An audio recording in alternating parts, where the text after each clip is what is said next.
एक बार की बात है, कासगंज नामक गांव में सेठ करोड़ीमल नाम का एक सेठ रहा करता था।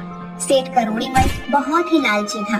उसका एक पुत्र था जिसका नाम सेठी था। सेठी स्वभाव में बहुत चालाक और बेईमान किस्म का बच्चा था। दूसरी तरफ उसी गांव में राजू नाम का लड़का था जो कि सेठी की कक्षा में पढ़ता था, लेकिन वो सेठी के बिल्कुल विपरीत था। एक दिन स्कूल में, ओए राजू, तुमने हॉलिडे का सारा टास्क बना लिया क्या? अब हाँ, वो तो मैंने 2 सप्ताह में ही सारा होमवर्क कंप्लीट कर लिया था। तुमने कंप्लीट नहीं किया है क्या? और नहीं यार, और बुआ के घर चला गया था यार। 3 दिन बाद कमलेश सर की क्लास है। अगर होमवर्क कंप्लीट नहीं रहा तो सर मुझे पनिशमेंट देंगे। मुझे बचा लो प्लीज। लेकिन बुआ के यहाँ तो तुम 1 सप्ताह के लिए ही गए थे, बाकी के 1 महीना तुम्हारे पास टाइम था, उसमें क्यों नहीं होमवर्क किया? अरे छोड़ना यार, तू अपनी नोटबुक दे दे, कॉपी करके तीसरे दिन तुम्हें लौटा दूंगा। दोस्त के लिए तू इतना भी नहीं कर सकता क्या? ठीक है दोस्त, लेकिन तू मेरी नोटबुक टाइम पर लौटा देना प्लीज। ये भी कोई कहने की बात है भाई। तीसरे दिन कमलेश सर का क्लास रहता है। क्लास में सेठी हाथ की उंगली में पट्टी बांधकर आता है।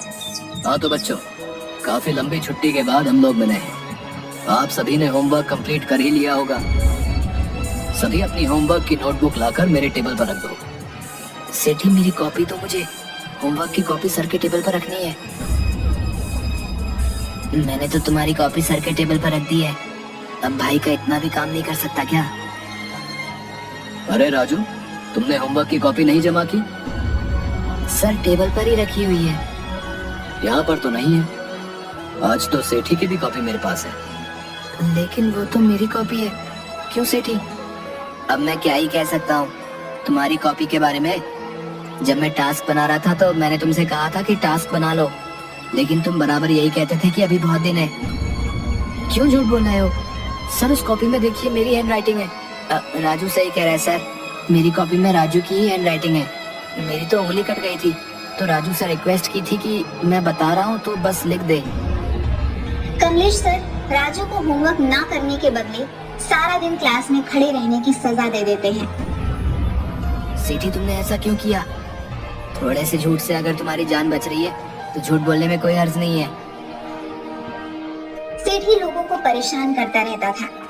इसी तरह 10 साल बीत जाने के बाद सेठी शहर में एक बहुत बड़ा रेस्टोरेंट बनाता है, और वहीं अच्छे नंबर और अच्छी डिग्री होने के बावजूद राजू गरीब बेरोजगारी का जीवन जी रहा था। सरिता, आज मुन्नी सुबह से क्यों रो रही है? आज घर में कुछ नहीं है, मुन्नी दूध के लिए रो रही है। ठीक है, कुछ देखता हूँ। राजू सभी जानने वालों से पैसा मांगता है, लेकिन कोई भी नहीं देता। थक हार कर वह सरिता का मंगलसूत्र गिरवी रखकर खाने के लिए कुछ सामान लेकर आता है, और बचे कुचे पैसों से अंत में वह एक चाय की दुकान खोल लेता है। एक दिन सेठी उसकी दुकान के सामने से गुजरता है। अरे क्या यार, तुम चाय बेचोगे? हम लोग एक ही स्कूल में पढ़े हैं, सब क्या कहेंगे भाई? झूठ, फरेब, बेईमानी, मक्कारी की हलवा पूरी से कहीं अच्छा ईमानदारी से चाय बेचकर सूखी रोटी खाकर चैन की नींद सोना कहीं अच्छा है। हाँ तो भाई ठीक है, फिर रहो झोपड़ी में रूखी सूखी खाकर, और क्या। मुझे देखो, मेरे पास आज बंगला है, गाड़ी है, बैंक बैलेंस है, सब है। धीरे धीरे राजू की चाय की रोटी बड़ी होकर कॉफी हाउस रेस्टोरेंट में बदल जाती है। उसका टेस्टी चाय, कड़ी मेहनत, मधुर व्यवहार और ईमानदारी के कारण हमेशा कॉफी हाउस फुल रहा करती थी। उधर सेठी का दोस्त चंदन, जो शहर का सबसे बड़ा सेठ हरीलाल का बेटा था, एक दिन सेठी के रेस्टोरेंट में खाना खा रहा था। रेस्टोरेंट में तो बहुत अच्छा खाना बनाया तुमने। मेरे पास एक आइडिया है, पहाड़ी के ऊपर 5 स्टार रेस्टोरेंट खोलने का। 20 लाख रुपए के प्रोजेक्ट में 5 लाख का इंतजाम हो गया है। आइडिया तो बहुत अच्छा है, 15 लाख में लगाऊंगा। प्रॉफिट कितना मिलेगा मुझे? तुम मेरा दोस्त है इसलिए 25% प्रॉफिट में मिलेगा। ठीक है, कल मैं तुम्हें कैश 15 लाख दे दूंगा, कागज तुम बनवा लो। क्या यार, जब दोस्त के साथ कागज पर डील करनी पड़े तो फिर दोस्ती कैसी?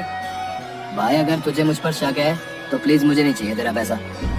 इस तरह इमोशनल बातों से बिना पेपर के डील चंदन सेठी से 15 लाख रुपए ऐंठ लेता है। 2 साल बाद चंदन को पता चलता है कि उस तरह का कोई प्रोजेक्ट था ही नहीं। सेठी, तूने फर्जी प्रोजेक्ट के नाम पर उससे 15 लाख जो लिए हैं ना, वो वापस कर। अरे कौन सा प्रोजेक्ट, कैसा पैसा और किसका पैसा? कोई कागज या बैंक रिसीट है तो दिखाओ भैया। देख सेठी, मैंने पहाड़ी में रेस्टोरेंट के लिए तुम्हें 15 लाख कैश दिए थे। तुमने ही कहा था कि दोस्तों के बीच कागज का क्या काम। इस तरह कागज के अभाव में चंदन सेठी से 15 लाख रुपए हड़प लेता है। एक दिन इनकम टैक्स वाले छापा मारते हैं और टैक्स चोरी के आरोप में सेठी का दुकान सीज कर दिया जाता है।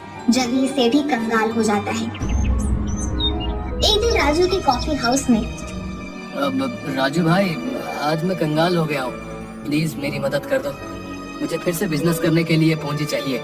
मैं जल्दी ही तुम्हारा पैसा लौटा दूंगा। ठीक है, मैं तुम्हें लोन दूंगा, लेकिन इस बार ईमानदारी और मेहनत से काम करना होगा।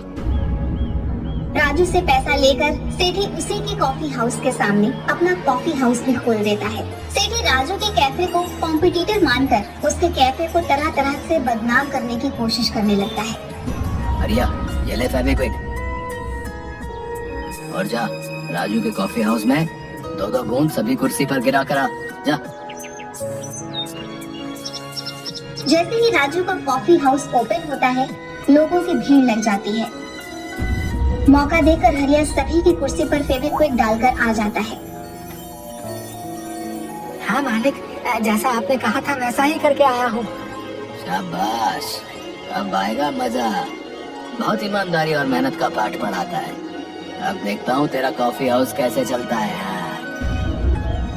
उधर फेविक्विक लगी हुई कुर्सी पर बैठने से सभी कस्टमर का पैंट चिपक जाता है। उठते समय उनके पैंट फट जाते हैं।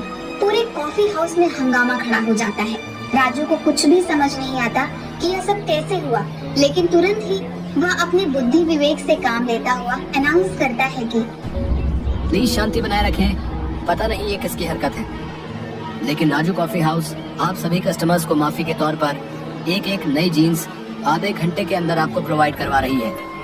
हमारी ओर से हुई असुविधा के लिए आपसे क्षमा चाहते हैं। अरे क्या हुआ राजू, तुम्हारी दुकान पर हो रहे हंगामे को सुनकर मैं दौड़ा हुआ आया। देखो ना दोस्त, किसी ने कॉफी हाउस की कुर्सी में फेविक्विक लगा दिया है। भाई, तुम्हारे कस्टमर तो बहुत सीधे हैं जो एक जीन्स पर मान गए। मैं होता तो तुम पर कंज्यूमर कोर्ट में केस कर देता। डियर कस्टमर, आपकी जीन्स आ गई है। आप लोग अपने अपने साइज के अनुसार जीन्स लेकर पहन लें। एक बार फिर सेठी की चाल फेल हो जाती है, लेकिन सेठी अपनी हरकतों से बाज नहीं आता। एक दिन सेठी अपने दोस्त जीवा की मदद से एक प्लान बनाता है। भाई जीवा, मैं चाहता हूँ कि मेरे सामने वाला कॉफी हाउस किसी तरह मेरा हो जाए, लेकिन हर बार मेरी तरकीब राजू फेल कर देता है।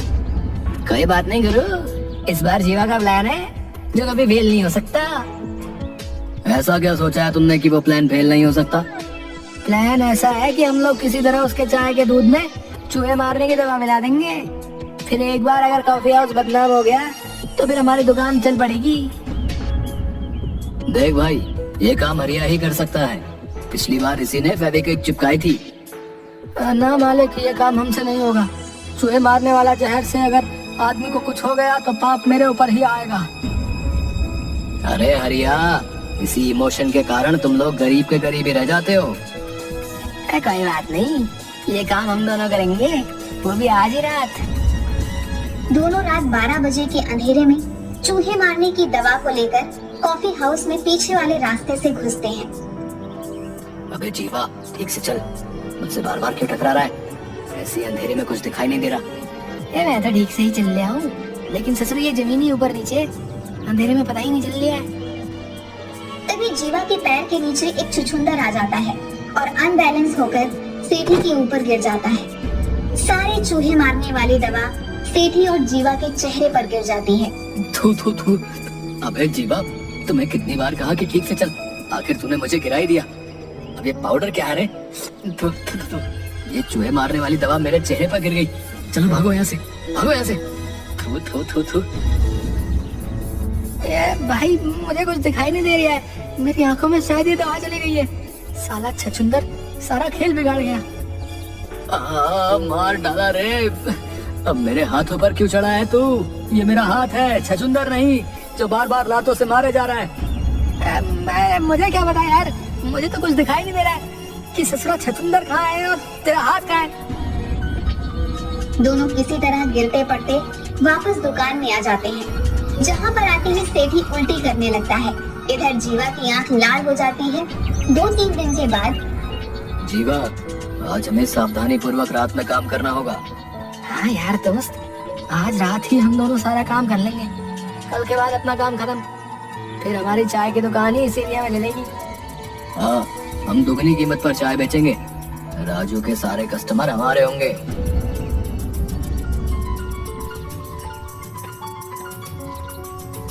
दोनों रात को फिर से राजू की दुकान पर जाते हैं और दूध में चूहे मारने वाली दवा मिलाकर वापस आ जाते हैं।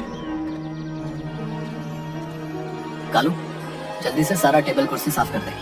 देखना कि कहीं कोई चिपकने वाला पदार्थ, फेविक्विक या च्युइंगम कुर्सी या टेबल पर ना लगा। आज संडे, वैसे भी कॉफी हाउस में भीड़ ज्यादा होगी। जी मालिक, उस दिन की फेविक्विक की घटना के बाद से मैं एक एक कुर्सी और टेबल को अच्छी तरह साफ करता हूँ। उसकी चिंता मत कर तू, केवल मन लगाकर साफ सफाई कर ले।